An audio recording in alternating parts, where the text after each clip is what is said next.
تنگی پولیس کی بڑی کامیاب کارروائی، بین الضلعی ڈکیت گروہ بے نقاب۔ تنگی میں گھریلو ڈکیتی کی واردات میں ملوث بین الضلعی گروہ کا سراغ لگاتے ہوئے پولیس نے دو اہم ملزمان کو گرفتار کر لیا۔ گرفتار ملزمان کے قبضہ سے 11 لاکھ روپے، مال مصروفہ رقم اور 2 عدد پستول برآمد کر لی گئی، جبکہ مزید سنسنی خیز انکشافات کی توقع ہے۔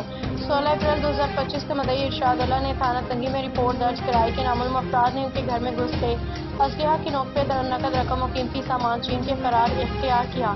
واقعے کا فوری نوٹس لیتے ہوئے ڈسٹرکٹ پولیس آفیسر چارسدہ سلیمان ظفر نے ڈی ایس پی تنگی گلشیر خان کی قیادت میں ایس ایچ او تھانہ تنگی کیڈٹ صادق شاہ خان، سی آئی او ناصر خان اور دیگر افسران پر مشتمل ایک خصوصی ٹیم تشکیل دی۔ تحقیقاتی ٹیم نے جدید خطوط پہ تفتیش کرتے ہوئے مختلف مشتبہ افراد کو شامل تفتیش کیا، بالآخر اصل گروہ تک رسائی حاصل کر لی۔ کارروائی کے دوران میر جنت شاہ ولد حکمت شاہ سکنا مٹا شبقدر اور وزیر شاہ ولد رحیم شاہ سکنا لونڈے شاہ مندنی کو گرفتار کر لیا۔ ابتدائی تفتیش کے مطابق گرفتار ملزمان متعدد وارداتوں میں ملوث تھے۔